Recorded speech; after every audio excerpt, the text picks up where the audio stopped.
What's happening, everyone? Welcome back to the channel. I am DL. So, Stranger Things season 4, part 1 is now on Netflix. So I decided, hey, I think it'll be a good idea to revisit the previous seasons.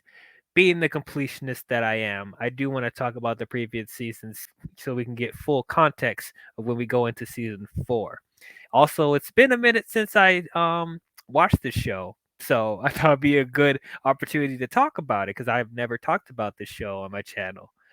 So yeah, today we're gonna be talking about the first season of Stranger Things. I guess I'll put a spoiler warning up there. There may be some details that I might mention in this review, but I'm not going to go out my way to give away everything. I'm just mainly going to give you my general thoughts on how I felt about the season, but I'll just put a spoiler up there for people that haven't seen it. If you haven't seen Stranger Things by now, what are you doing? It's on Netflix. Go watch it. It's like one of the biggest phenomena out there, you know? So you have been warned. So, season 1. So I'll say first of all, when it comes to Netflix shows, I don't really do a lot of research going in, like what shows are popular, because there is so much content on Netflix as it is, and they don't do a good job at advertising their stuff at all. Like you have to really like look for any advertising of what's on Netflix. Like for the longest time, I felt like, you know, Netflix has been the cheesecake factory of streaming services. Like they have so much content on their platform that it feels overwhelming. So I didn't really care to like look up you know Stranger Things and stuff like that at the time. But I will say like it was one of those shows that you felt like they were pushing more than their other stuff, like, seems to be getting more popularity as far as like advertisements and stuff like that. That's the main stuff that I would see is Stranger Things. And like going off of the marketing, um it felt like really Goonies-ish, mixed with Scooby-Doo a little bit. And it's like I don't know. I wasn't really feeling that much, like I didn't really know how to feel about that. It didn't really pull me as much as everyone else. I know for a lot of people they were really excited to see this show when it first aired. It took me a while to start watching the show, to be honest. I didn't see it when it first aired, and yeah, I know for a while, like, you know, people were on a Stranger Things craze when it first aired. Like I saw merchandise everywhere. Some of my friends would talk about it all the time. I would see, just see advertisements on TV, and it's like it was driving me nuts. So I thought, okay, let me sit down and watch this thing. Let me see how good it is, because it seems to be from what I'm hearing from a lot of people that it's really really good. So I sat down and watched season 1, and I'm glad that I did. This is a great show. Season 1 of Stranger Things was really really good. First of all, what I really liked about this show is the cinematography. I really like how this show was shot. This show was set in the 80s and it feels like it, as far as how it's shot, how it feels, like the aesthetics. Like I really liked how this show looked. And when it comes to like 80s movies and 80s shows, they really want to push the 80s propaganda at you, like, you know this felt like an 80s show, but it wasn't in your face. Like it didn't feel gimmicky. Like the 80s tropes and the 80s like influences were there definitely, but it wasn't there to just be gimmicky. And that's what I really appreciated about it. As far as like the costume designs and like just how the buildings looked, how cars looked, and stuff like that, it really did feel like it was set in the 80s. And even what really set it off was like the musical choices in the show. I really liked how the 80s tracks were utilized in the show. Like I said, it wasn't overwhelming. There wasn't playing 80s tracks every scene, but I loved how they incorporated the 80s tracks when they were there. It was perfectly placed. Um, but overall, the story of this show I really did like. I was complaining that going into it that it felt like a Goonies knockoff. And like it does have Goonies influences, but it wasn't trying to be a carbon copy of the Goonies. It felt like its own thing. And I really thought the story was interesting. Like it honestly took the Goonies aspect and like made it its own thing as far as the story. I thought it was very creative how they did the story. Like we do focus on a bunch of kids and they are like trying to solve this monster mystery type of thing, and like I just thought all of that was really interesting how creative the story was as far as like the creatures that they introduce in the show, and like there's certain people that have like supernatural abilities and stuff like that. Somehow they found a way to mix all these concepts together, and it flowed very well, and the stories intertwined with each other really natural. I was really surprised about that because like you know as I said, with the whole monster concept and then with humans having supernatural abilities, you wouldn't think those two would really like mix together well in the same show, but like somehow they made it work. But yeah, the story of this show is these four boys who are dorks, nerds. They play board games, they play Dungeons and Dragons, they love arcades and comic books. So I'm already connecting to them, from a personality standpoint. But so these four boys, one of them goes missing, and the three boys are trying to figure out where he went. And it turns out that he was captured by this creature from another dimension.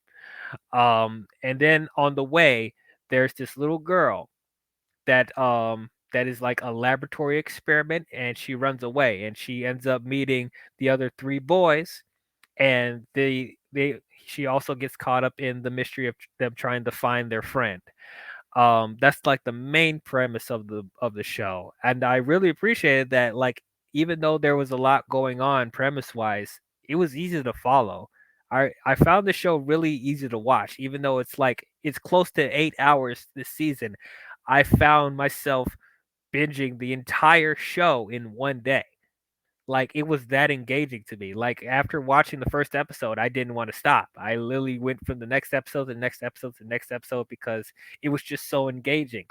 Um, but like while the whole, the monster mysteries and like the supernatural powers were all really cool, what really was the glue, that kept this show together was the characters, the character development, the character interactions. Honestly, that is the best part of the show in my opinion. To go through each character, we could start with Mike, played by Finn Wolfhard. He's pretty much like the leader of the four main kids. I thought he was pretty good actually. You did feel like he did have like like a leader sensibility to him. He it felt like he also had like a chip on his shoulder, feeling like he has to make sure that everyone stays, together and stays in line and stuff like that. Probably takes himself a little too seriously when it comes to that type of stuff, but like he was still very endearing, and he did help keep the group together. And then you had Lucas, played by Caleb McLaughlin. I hope I said his name right, but I thought he was really good too.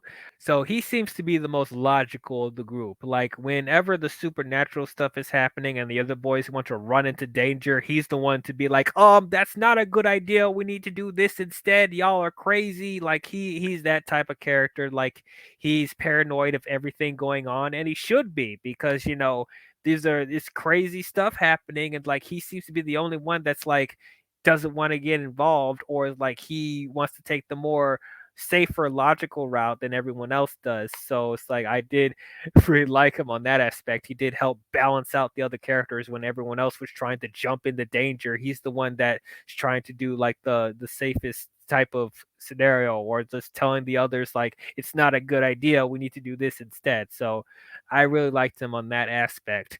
And then you had Dustin, played by Gaten Matarazzo. I hope I didn't mess up his name too much either, but I thought he was really good as well. I guess he's like the comic relief of the group. But he also felt like the heart of the group as well. He helped bring everyone together when everyone's like, angry or tense and stuff like that. He's the one to help calm everyone down and bring everyone to their senses. So it's like I really found him very likable. And then you had Will, played by Noah Schnapp. He's the main kid that gets captured in this season.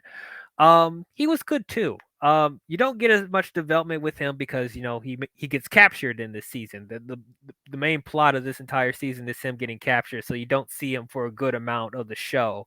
But the little development that we got from him, he was pretty good. I assume that he's like the quiet one in the group. He doesn't talk as much as the other boys. He seems a little bit more shy and stuff like that. But I did think he was pretty solid. He was a good addition. And whenever he's like reacting to the monsters or like when he's trying to survive in the upside down dimension, I thought he did pretty well with that as well. But who I will say is the MVP of this show was 11, played by Millie Bobby Brown. I thought she was great. Um, she's not given a lot of dialogue in this show, but like she didn't need to talk that much. Like she really conveyed a lot through her emotions, through her expressions and stuff like that. She was one of the most sympathetic characters in the entire show. She was one of the most interesting characters of the entire show, to be honest. And I really liked, the abilities that she had as too. She's a telekinetic. She was a laboratory experiment from her papa, her grandfather, father. I don't think they fully clarify who um her papa was, who her owner is, but it's like she was a laboratory experiment with that, and we got slight hints of her development. We get flashbacks of her being experimented on and stuff like that, and it's like it really helped me feel for her as a character, and her chemistry with the other boys was really really good, especially her chemistry with Mike throughout the show. Like you can tell that there's a romance building between the two, and I just thought whenever these two were together, it was just so freaking cute. They were so cute together. I love these two. They were so adorable. But the chemistry that she had with the other boys as well, they were really good. Like the chemistry with all the kids. Like you really bought that they were friends for a long time, and like even when they first get introduced to 11, like the way they worked off of each other there, I thought was really really good.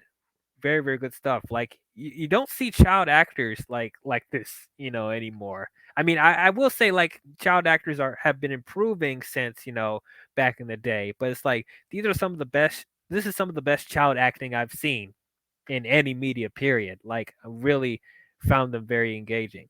To talk about the other characters, you had David Harbour as Hopper. I thought he was really good. He's the rugged sheriff of the town. I thought he was pretty good. He didn't go through the typical like tropes of a rugged sheriff, that doesn't care about the rules, stuff like that. Like he didn't go through the stereotypical tropes that we usually see from those type of characters. He actually had a little bit more depth to him.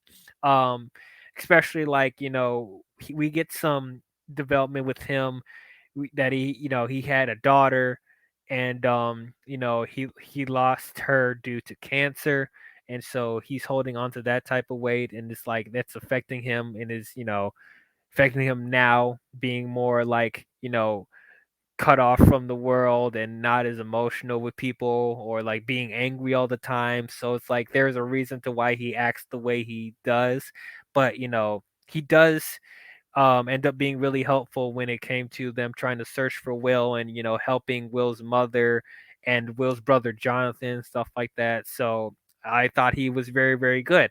Then we speaking of Will's mother, Winona Ryder as Joyce. Um Now I love me some Winona Ryder.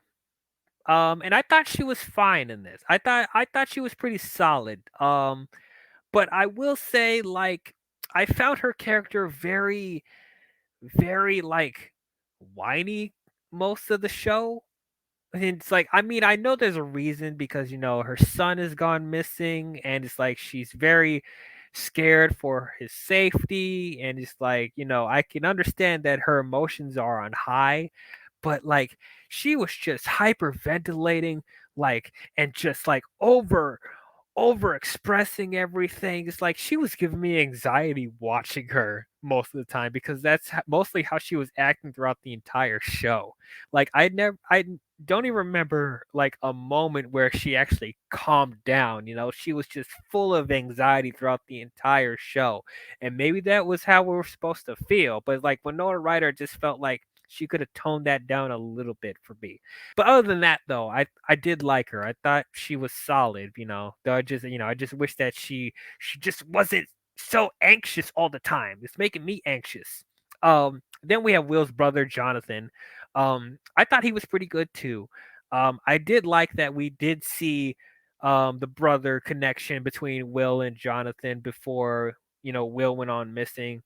You could tell that Jonathan actually cares about his little brother. They actually spend time together, because it feels like he's trying to make up for the fact that their father wasn't in their life. You know Joyce is a single mom, and it's like their dad when got separated and is with another woman and stuff like that, and he's a deadbeat dad, and he's not fully there all the time. So it's like you could tell that they're both just they're connecting on that type of level. But yeah, I thought Jonathan was cool. He's one of those guys that like is not very social with people. He's off doing his own thing. A lot of people think that he's just weird and stuff like that. Typical high school stuff. But I did still find him very likable. He wasn't like acting like emo all the time, which is what I would expect from a character like Jonathan. But like he actually was an endearing character as well. And then you had Mike's older sister Nancy, who I thought was pretty good too. I thought she was pretty nice.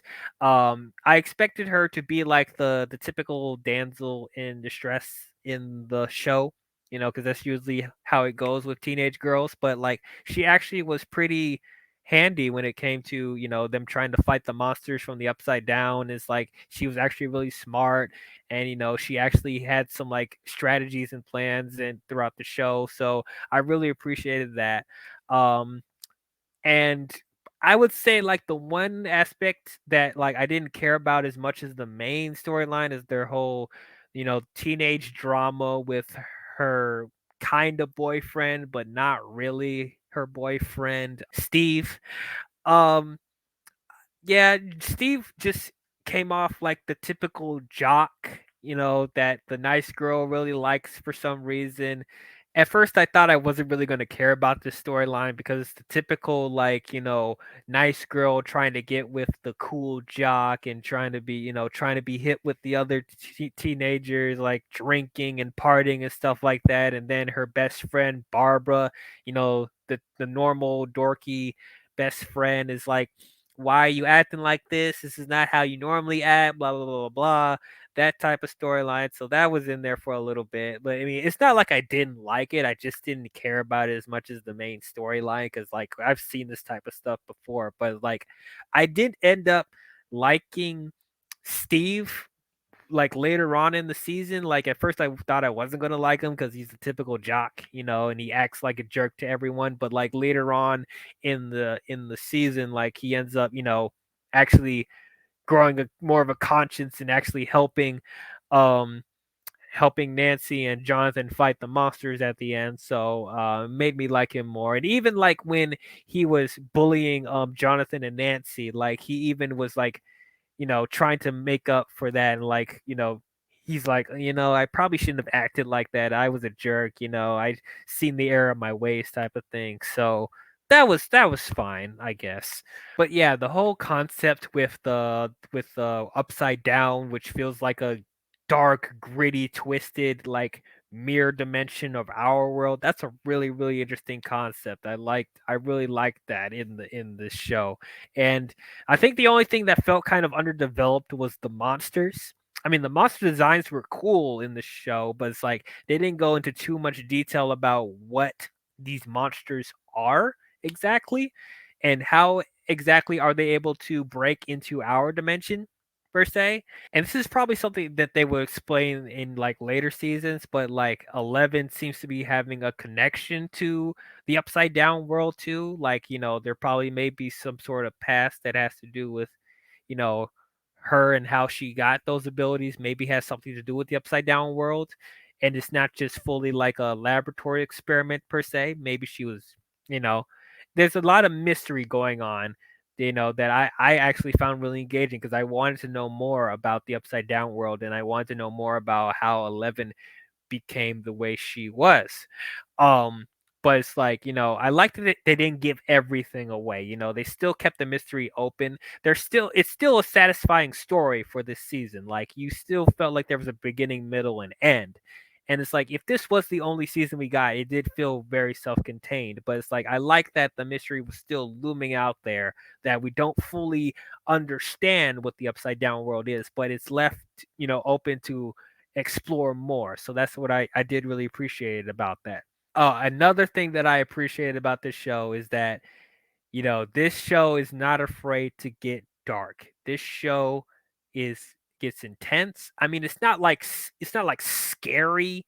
It does have some scary images in there, but I wouldn't say it's like a scary show. But like, when it comes to the violence, like, there were moments where, they weren't afraid to get intense and dark in places, and I really appreciated that. Even while the kids, we're focusing on like middle school kids, like, they weren't afraid to have adult moments. Like, the middle school kids were cursing in the show, you know, like, freely. And it's like, we know middle schoolers curse, so I like that they weren't like shy of that. And then, them facing like these like disturbing, situations and stuff like that. They were pushing, like, I guess, like, it's just a TV show. You can't really say this. You can't really compare TV ratings to movie ratings, but I would say they did push the PG-13 or TV-14 rating as far as they could. But it doesn't feel jarring, even though the kids are like the main focus of the show. It still felt natural to the story that they were telling. But yeah, overall, I really, really enjoyed this show. I thought it was great. I thought it was a lot of fun. I really liked how dark it was. I liked how scary it was. I liked the Goonies influence on this show. I really liked the main kids on this show: 11, Mike, Dustin, Lucas, Will. I thought they were all great. I liked David Harbour, Winona Ryder. That was fine. I liked Nancy and Jonathan. Steve ended up warming up for me. But yeah, I just really liked the monster story mixed with the supernatural, and like, humans having supernatural abilities. I really liked the concept for this show. I thought it was very creative. And I do agree, this is probably one of the best shows that Netflix has put out to this day. I thought it was very engaging. It did live up to the hype, and I was definitely excited to see more. So I will say that Stranger Things season 1 is greatness. So, those are my thoughts on Stranger Things season 1. Tune in to my thoughts for season 2 when that comes out. But tell me, what did you guys think about season 1? Did you guys love it? Did you guys hate it? Did you guys think it was okay? Please comment your thoughts down below and let me know. If you guys enjoyed this review, please don't forget to leave a thumbs up and subscribe to the channel. And please hit the bell if you want to be notified on future videos I'll be doing. But that's all I have for you Stranger Things fans, and I will see you guys in the next one. Talk to you guys later. Bye bye.